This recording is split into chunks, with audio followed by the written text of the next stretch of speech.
With the success of Walking with Dinosaurs, the BBC were keen on producing another prehistoric documentary series on Walking with Dinosaurs' style, and so, in 2001, Walking with Beasts was released to the masses. Whereas Walking with Dinosaurs was focused on the everyday lives of dinosaurs, Walking with Beasts was focused on the everyday lives of prehistoric mammals, hence the title Walking with Beasts, or Walking with Prehistoric Beasts if you're in North America, because you need to specify what kind of beasts you're watching. It does make sense that for the Walking with Dinosaurs sequel, the primary focus would be on what came after the dinosaurs.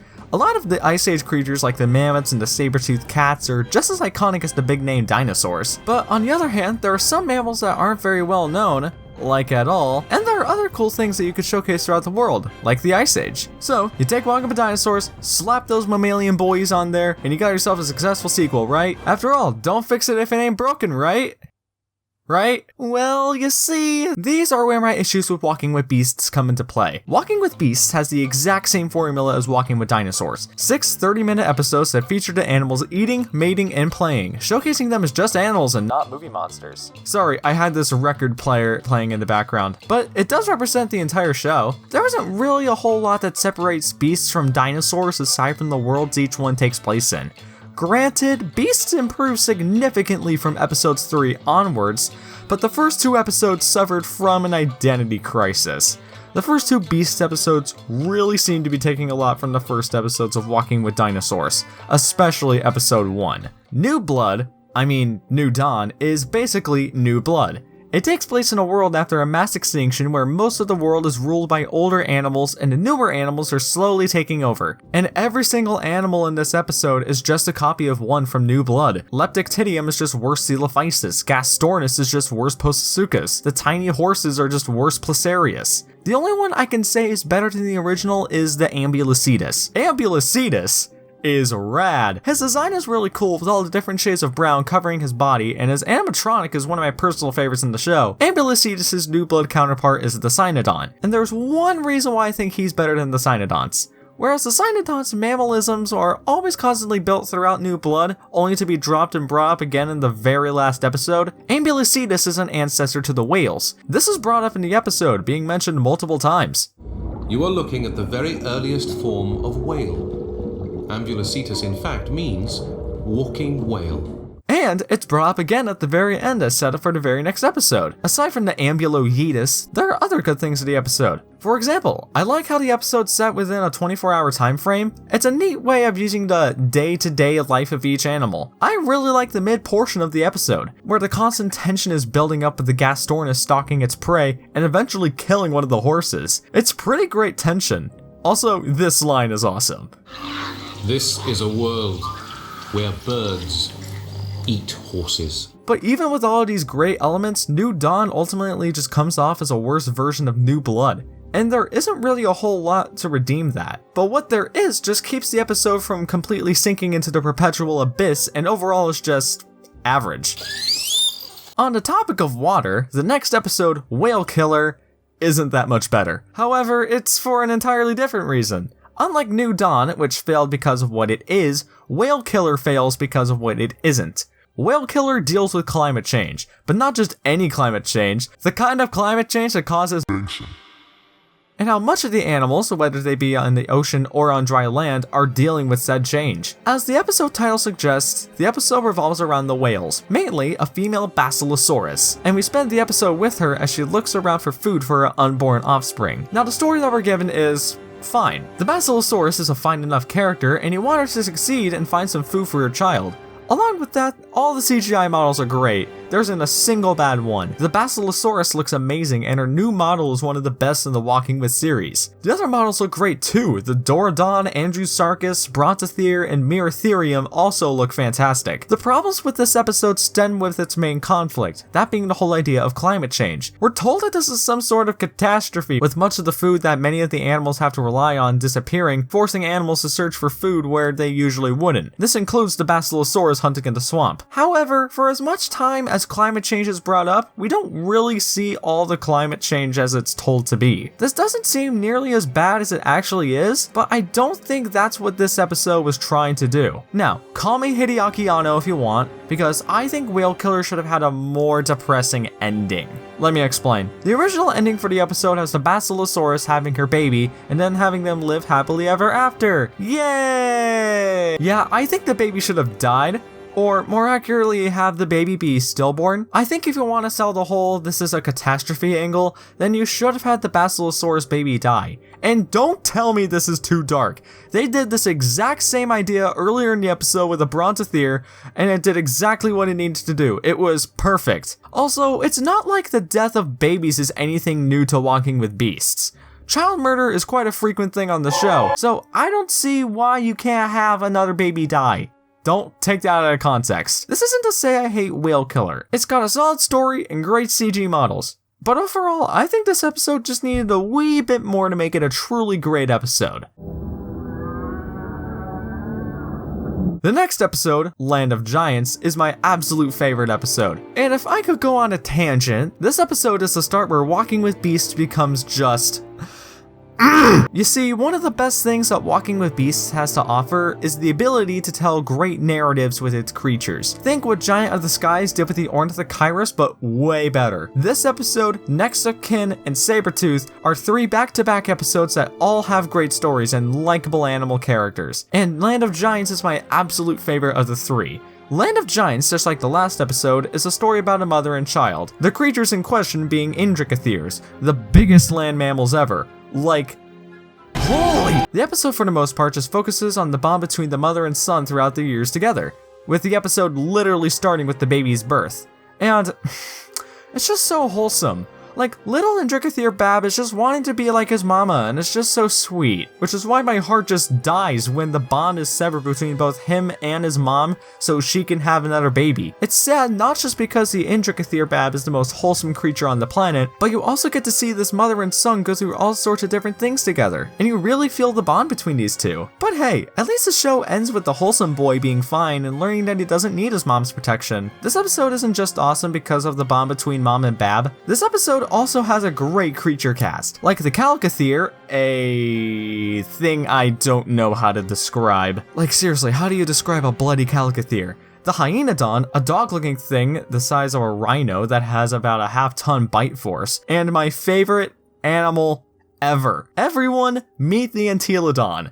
This thing is awesome. It doesn't even do that much other than steal a kill and kick its own ass, but I love it. This is the edgiest animal in the entire Walking With series, and it's just the best thing ever. I know for a fact that the Walking With series was actively against this, but...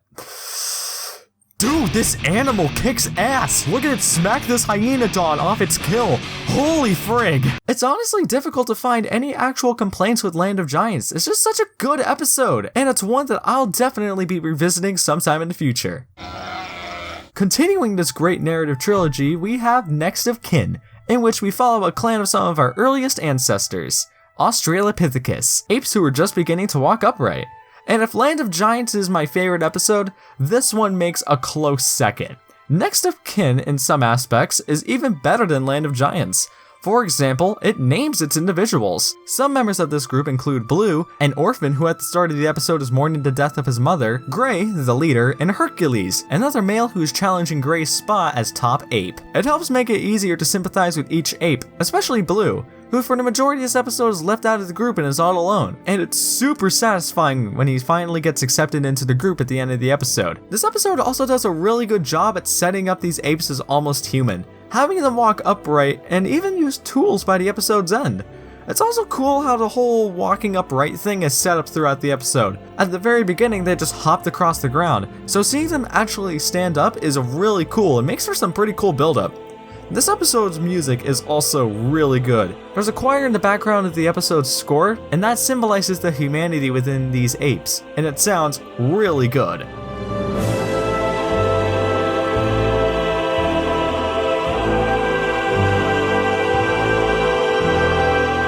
If there's one issue I do have with the episode, it's the ape designs. The way they look is just kinda off. It's like they're not really there. I get that CG was necessary to get the sense of a human but not really stride from them, but there isn't really a justification outside of that that really supports the whole CG ape thing. It would have made more sense to have these apes portrayed as guys in suits, like what 2001: A Space Odyssey did and what Walking with Cavemen would do. Outside of that though, Next of Kin is a really great episode that does a really great job showcasing humanity's origins.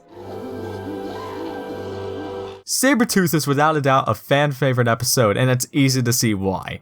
This episode is nothing but fan service for Sabretooth cats, and it spends the entirety of its runtime showcasing how awesome these animals are. Having them hunt and kill their prey, chase away terror birds, and generally just have them be freaking cool. Keeping the naming scheme from Next of Kin, the main character of this episode is a male Sabretooth cat named Halftooth, who loses his territory to two rival males, and the episode is about him trying to survive and also get his territory back. But who cares about the story? We want to know how much ass Sabretooth cats kick. And it's a lot. The episode gives the Sabretooth a great model that features a great spotted pattern. Halftooth himself is also kind of a badass. His story is a basic riches to rags to riches again story, but it's so satisfying. After Halftooth loses his territory, the Sabretooth brothers destroy any remains of Halftooth's reign, including murdering his babies, cause, you know, child murder. But once one of the brothers gets killed by a giant ground sloth, the tables turn for the fate of Halftooth now. Now, he successfully takes back his territory from the other brother,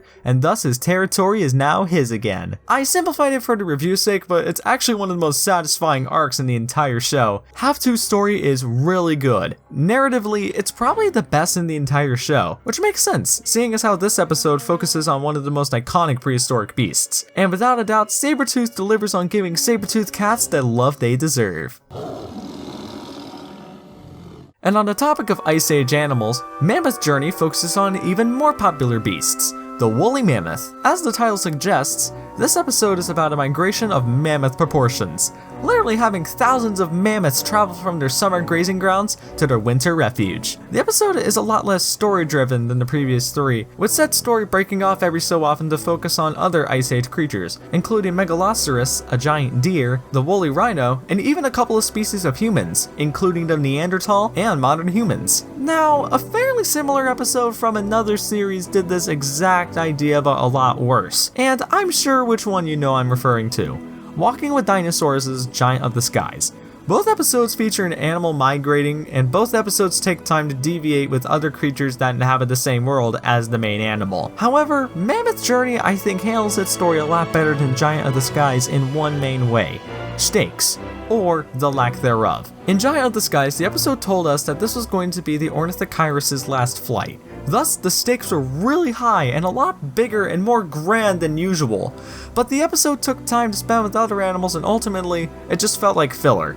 Here, however, the stakes are relatively small. It's just a migration to go to a different place, which is not exactly the biggest thing in the world. So the episode has more levity to take some time off with other animals. But it never shies away from the true stars of the episodes, the mammoths. And like usual, the models look great. But there isn't really a whole lot worth talking about with the mammoths. They look like how you expect them to be, big elephants with a lot of hair. Every other animal looks like how you expect them to look. The deer look like deer, the rhinos look like rhinos, etc. Both human species are really cool in design though, with both of them using makeup and clothes that makes them look like they fit in this time. But my personal favorite part of this episode is the ending, in which the episode cuts from a human carving a mammoth figure to supposedly the same mammoth figure in a museum, as well as several of the props from the series, where this awesome line is spoken. No species lasts forever. And that's the conclusion to Walking with Beasts, and, well, it was alright. Despite all of the criticisms I give in Walking with Beasts throughout this review, I think it's on the same tier as Walking with Dinosaurs. The show is great, with a wonderful showcase of our prehistoric world as we have never seen it before. And while I do think this show has more generally high quality episodes than Walking with Dinosaurs, I'd still rank the former as the better show. Walking with Dinosaurs just has more life to it. It felt more original, whereas Walking with Beasts just felt like the same thing with a different cast of creatures. Ultimately though, Walking with Beasts is a great documentary series, and if you were a fan of Walking with Dinosaurs, you would definitely enjoy it. And I'm gonna give this series a 7 out of 10. But these were just my thoughts, and I wanna know, what did you guys think of Walking with Beasts? Did you think it was good, trash, or somewhere between? Either way, I am Sam the Giganfan, reminding you to wash your hands, and that no species lasts forever.